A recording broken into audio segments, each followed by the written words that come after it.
I have like 6 dreams I want to share with you. 5 are super quick and one's pretty detailed, but they all kind of run together or work together, and that's why I kind of saved them for one video. So on 10/25/21, I had a dream that kept happening over and over and over all night long, and I just kept waking up with it would go 125 days to tribulation starts, and then I'd fall back asleep and it would say 125 days until rapture, and then I'd fall asleep and it would say 125 days until tribulation starts, 125 days until rapture. So that turned out to be, if I calculate from that date, that was like February 28th, but that may not be the date, and stick with this. So then we've got a dream I had on 11/14/21, and all it said was soon. I just woke up soon. That's all I heard, and I knew in my mind that that meant rapture. Okay, then the next dream was 12/22/21, and this was an amazing dream. It was a dream about Jesus in all of his brilliance. I couldn't see his face because it was just shining. Everything was shining, but he was in the sky, and the clouds were all around, and it was so pretty. Like, so many colors in the clouds, and it was like the most amazing. Like, loved it. So anyway, he's in the clouds and he says, I'm coming back 1 week. And then that dream kept happening on repeat all night long. I just kept having it. I had it several times. I don't know how many, but a lot. Okay, so obviously 12/22, he didn't come back on 1/22, so we know that that's got to be a symbolic 1 week. Okay, on to the next dream. But the encouraging part is still soon. Okay, so 1/16/22, I had a dream that I was talking to another dreamer that I don't know, and she struck up a conversation with me, and she said that she was told, oh, I was told that rapture was going to be after your taxes, yours meaning like your earthly taxes. And then I said, oh, so April 19th. And she said, why do you say that? And I said, well, I was given a date, April 19th, in a dream, and I thought it referred to that's when the Antichrist would be crowned. But now you're telling me it's, the rapture will be after tax date, so maybe that's, the rapture date. So after that dream, I looked up what the, because obviously our tax date is April 15th normally, and I looked it up just, because I was paying taxes in January, but so I looked it up, and the filing date for this year is April 18th. That's pretty wild. Okay, so in that dream, I was a little confused though, because at the end of the dream, while I was talking to the other dreamer, I said, but what about my 125 days dream? Because that didn't make sense, because we've got a, February 28th, and then we've got an April 19th. So that's kind of curious. So then I had a dream on 1/25/22, and I heard this amazing, beautiful piano music. It started out just piano, and then some instruments came in that I can't identify, and I was a musician for years, and I was just like, I don't know what these are, but they're amazing. So it just played this tune over and over, and when I woke up, I just sang it in my head all day long. Like, it was the cutest little rhythm and song and everything. And at the end of the dream, it said, rapture soon, but not yet. Okay. So now we get on to the detailed dream, and this one was on 2/10/22, and I'm going to call it the safe house dream. So there's a big guy. Okay, so my husband is in an industry where the guys get together twice a year, and they have like industry conference. Okay, so he has a certain crew of people that he usually hangs out at these conferences. He talks to on the phone generally, but they play golf, or they hang out, or they talk, or whatever after like the events are done. There's a certain crew of friends. So in these crew of friends, I've been associated with these guys for close to 20 years. And in this group of friends, there were 2 men that always stood out to me as being especially more kind and more good-hearted, I guess, than most of the other guys in the industry. And then later we found out that one of them was a Christian. That man died about 5 years ago, and the other guy still comes to the events and everything. So in my dream, this guy comes to the door, and he was a blend of these 2 characters, the one who had already died, and then the other guy who was kind of the bigger guy, and he has a really good heart and everything. So in this dream, I knew that my husband had gone to the conference, which is quite literally It's always in October or March, okay? So this March one is coming up, and it's March 3rd through 6th. So my husband had gone to the conference, and then he came back, and it was about a week later, this man comes to our door, and he was like, oh yeah, I just saw your husband at the conference, and I wanted to come by and talk to you. And I was like, oh, okay. You know, because we're all friends. Like, I go to a lot of business dinners and stuff like that. So he's standing at the door, and he says, well, in the morning, we're all leaving. And, you know, he was saying it in this very commanding tone, like, you're coming with me, you know. And I was like, well, where are we all going? And he said, I can't say, but it's very important that we leave very early. Now, I knew in my heart, in the dream, okay, I knew that there was going to be a tsunami coming. And I said, oh, is this about the tsunami? I said, and when I said this, I could see his face was super surprised. And I said, well, if a flood comes, we're going to your safe house. Like, I could understand why he was there. So I said, if a flood comes and we are going to your safe house, I'm taking my dog. And I could sense in my head what he was thinking, which was, oh no, your dog's going to bark and it'll give away our safe place, okay? So in front of my eyes, he turned into more of a bodyguard. So his clothing changed, and he went into like this, like armor wear and like tactical gear, and he had a gun on his hip, and he had a bulletproof vest and all that kind of stuff, and his arms instantly became more ripped. And then he said, well, that's probably not the best. And I said, let's see. I said, listen, I get that you have some sort of idea that my dog is going to make some noise, but if you know a flood is coming, how could you rationalize letting my service dog sit here and try to dog paddle and then drown to death? Like, I can't even understand that you would allow this to occur. And I said, now, why don't you just tell me where we're going so I can better pack? Because I need to know if I need to bring my pillow, if, you know, what kind of clothes I need. I mean, are we going to be like in a tent? Are we going to be in a hotel? Are we going to be in a cabin?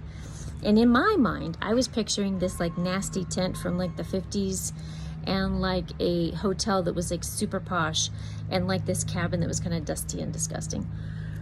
And so I said, I really need to know what I need to pack. You need to tell me where we're going. And he said, well, it'll be okay. You don't need to bring anything. And I said, no, I mean, I have important papers that I'm going to have to either put upstairs or take with me. And, you know, we have all these special dietary needs, so we're going to have to take our own food and everything. I said, listen, I've lived in areas where we've had floods, and I said, it's going to take more than a week for that water to go down. I'm at least packing a week's worth of clothes. So just tell me if I need warm clothes, because I know that these two guys are from the state of Washington, and we live in Florida. And I said, just tell me if we need warm clothes or what we need.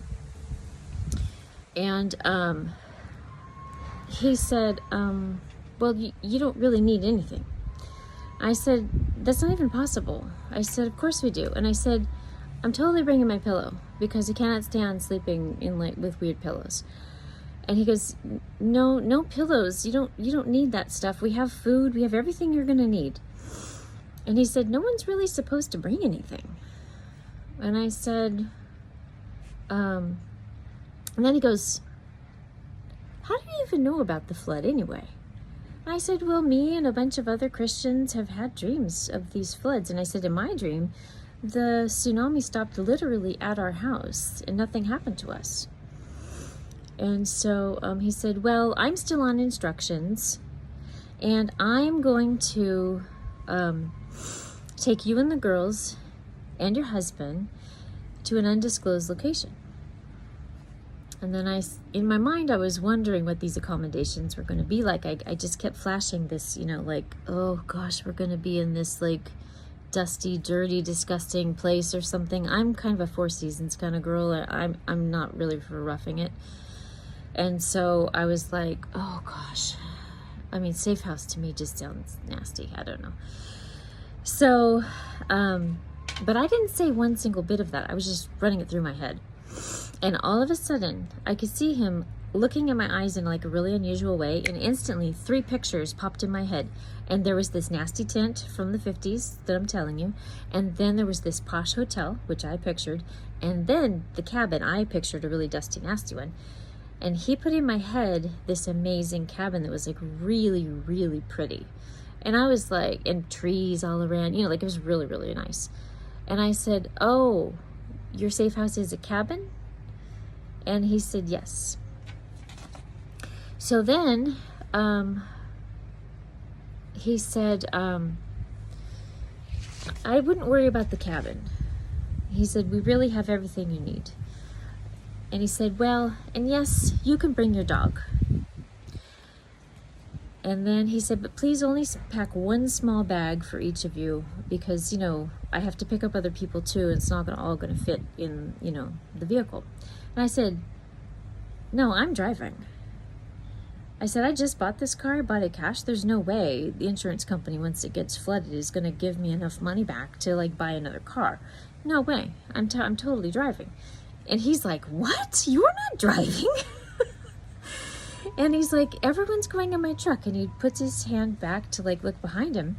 And I look behind him and he's got like the most maxed out, beautiful, like really subtle, but really, really pretty and really, really fine Suburban, like the nicest one you could think of.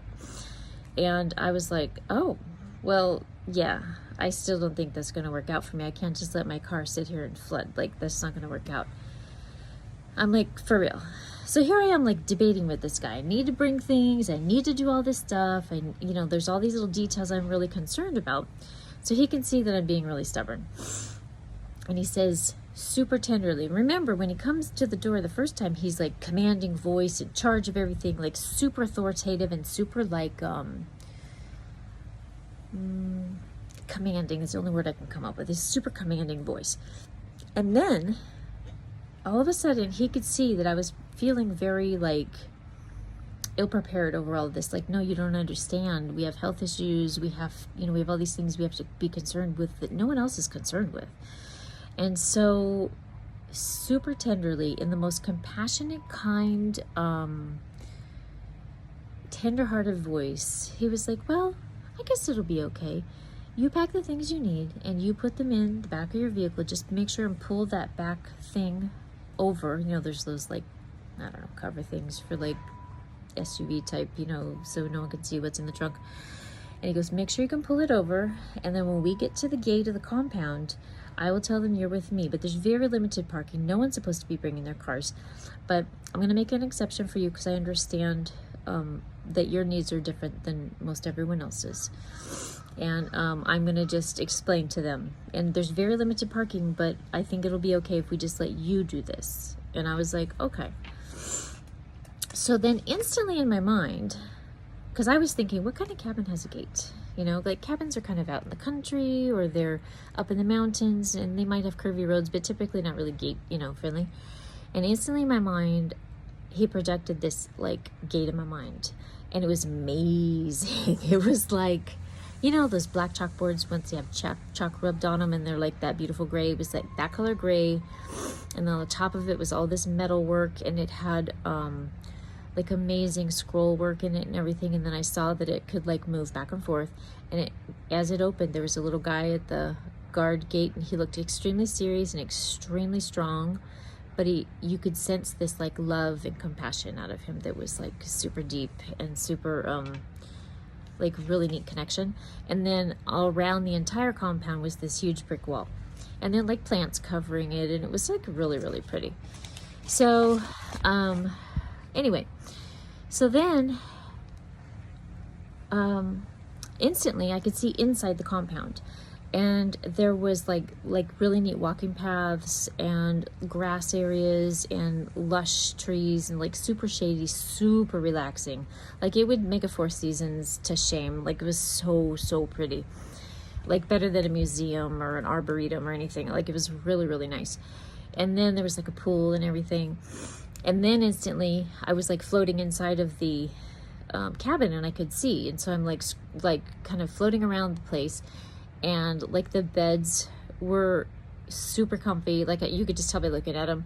And they had crisp white sheets, and they had like multiple pillows to choose from like super flat to super fluffy. And like all these little concerns that were in my mind were like instantly just vanished. And I could go and like see in the cabinets where the food was, and they had food that we had, you know, that we normally would pack up and take with us and everything. And so this place was like sparkling clean. The colors were like undescribably vibrant and crisp, kind of like, remember in the old days when we went from like VHS, and then if you compare that now with like a 4K Blu-ray image, it's just so much more crisp and so much better, kind of like that. Like in this process I was starting to think, wait, I don't think this is on Earth. And so anyway, so then I said out loud to him, because I had just seen all of this, and I said out loud to him, oh, that cabin's really nice. And then I felt like super relaxed about going. And then I could sense that he was really kind and really tender. And he said with a very heavy heart that I could feel his heart. And then he said, and I started realizing, wait, this is heaven.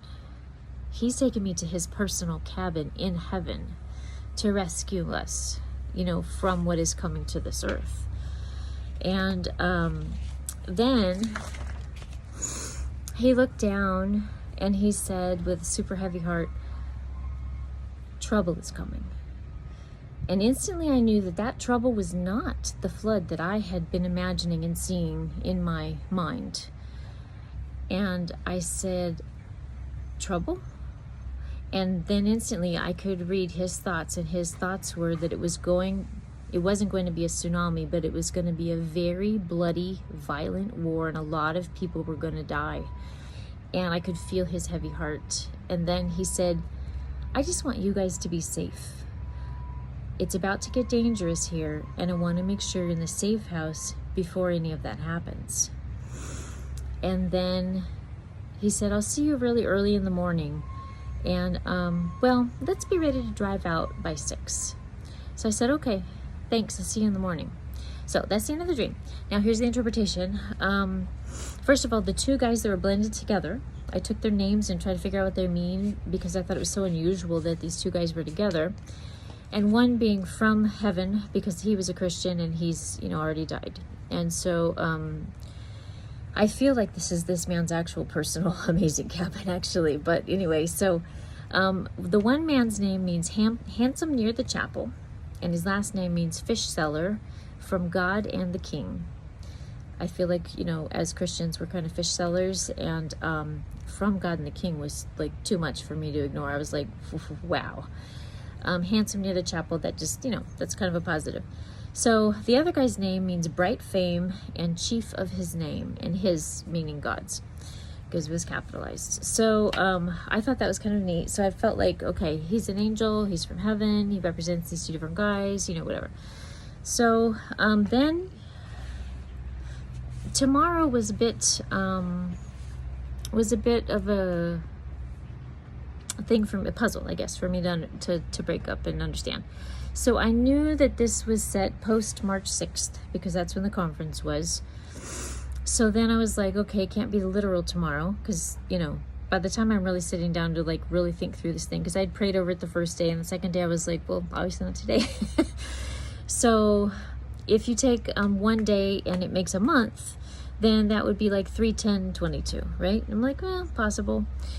If one day is a year, like in the prophetic, then that would be like 2/10/23. I mean, that really could be. Who knows?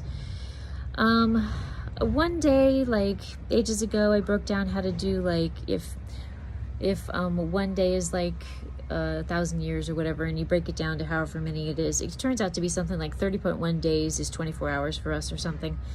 So I took that formula and did it to the 15 hours that we would be seeing him again, because he was there around 3 o'clock on a Thursday afternoon, and then 15 hours later, that came up to, when you turn it into days, February 28th. Now that came back to my first dream, which was the February 125 days after that dream was February 28th. So I was like, well, that's a maybe.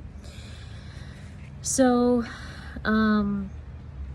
then if I did the start date of the 125 days from the first dream to the ending of my husband's conference at like 3/6, then that put us at like July 9th, 2022, maybe. So then I looked at 3/6 because that was the end of the conference, and then I knew it seemed like a week, and it felt like a Thursday. So I was like, okay.